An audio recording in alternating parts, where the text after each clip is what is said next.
আগামীকাল বাংলাদেশ এবং নিউজিল্যান্ডের মধ্যে 3 ম্যাচ সিরিজের ওয়ানডে সিরিজ এবং 3 ম্যাচ সিরিজের টি-20 ম্যাচের ওয়ানডে সিরিজের প্রথম ম্যাচটি অনুষ্ঠিত হবে মিরপুরের শেরেবাংলা জাতীয় ক্রিকেট স্টেডিয়ামে। এই ম্যাচটি শুরু হবে বাংলাদেশ সময় সকাল 11টায়। আপনারা জানেন যে নিউজিল্যান্ডের সাথে খেলাগুলো ডে নাইট হওয়ার কথা ছিল, কিন্তু এই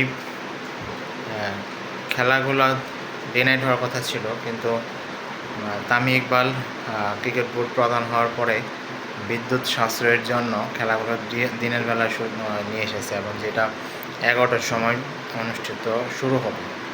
খুব ভালো একটা উদ্যোগই নিয়েছে বলতে গেলে। যাই হোক, নিউজিল্যান্ডের সাথে কি বাংলাদেশ ভালো করতে পারবে? যদিও অনেকেই বলতেছে যে নিউজিল্যান্ডের যে দলটি এখন বাংলাদেশে এসেছে তারা হচ্ছে নিউজিল্যান্ডের দ্বিতীয় সারির দল।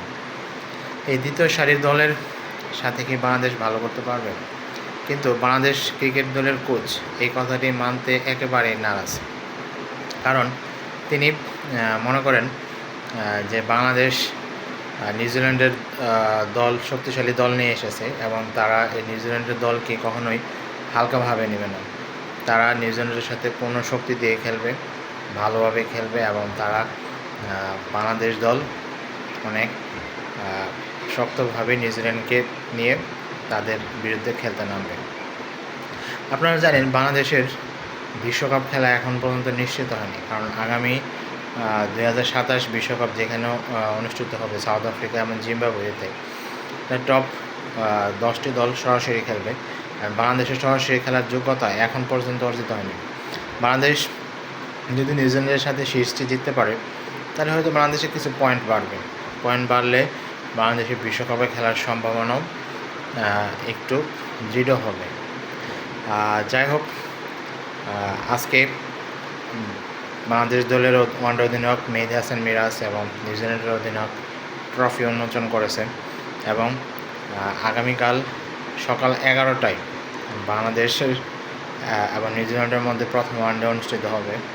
যদিও এখন অনেক গরম, এই গরমের মধ্যেও নিউজিল্যান্ডের প্লেয়াররা আসলে খাপ খাইয়ে নেওয়া একটু কষ্ট। বাংলাদেশ দলের জন্য অনেক কষ্ট হবে, দুই দলের জন্য অনেক কষ্ট হবে। যাই হোক, আশা করি বাংলাদেশ দল তাদের প্রথম ওয়ানডেতে নিউজিল্যান্ডের সাথে ভালো করবে এবং জয় দিয়ে শুরু করবে। কারণ বাংলাদেশের জয়ের কোনো বিকল্প নাই। বাংলাদেশ জিততে না পারলে ওয়ানডেতে সরাসরি ওয়ানডে বিশ্বকাপে সরাসরি খেলার জন্য জিততেই হবে।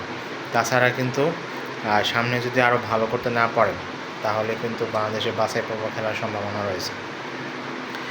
কারণ এই র্যাঙ্কিং আপনারা জানেন 2027 সালের 31শে মার্চ পর্যন্ত র্যাঙ্কিংয়ে যারা 8 দল থাকবে তারাই সরাসরি বিশ্বকাপে খেলার যোগ্যতা অর্জন করবে।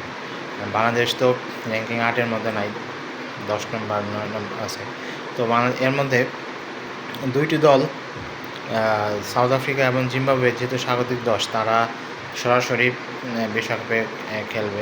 তাদের কোনো কোয়ালিফাই করতে হবে না, অটোমেটিকভাবে তারা বিশ্বকাপে সুযোগ পেয়ে গেছে।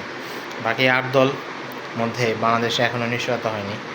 তো বাংলাদেশ যদি নিউজিল্যান্ডের সাথে সিরিজ জিততে পারে, সামনে যদি আরও খেলা থাকে, আরও ওয়ানডে খেলার মধ্যে ভালো করতে পারে, জিততে পারে, তাহলে বাংলাদেশ দল অবশ্যই নিউজিল্যান্ডের সাথে জিতে তাদের শুভ সূচনা করবে।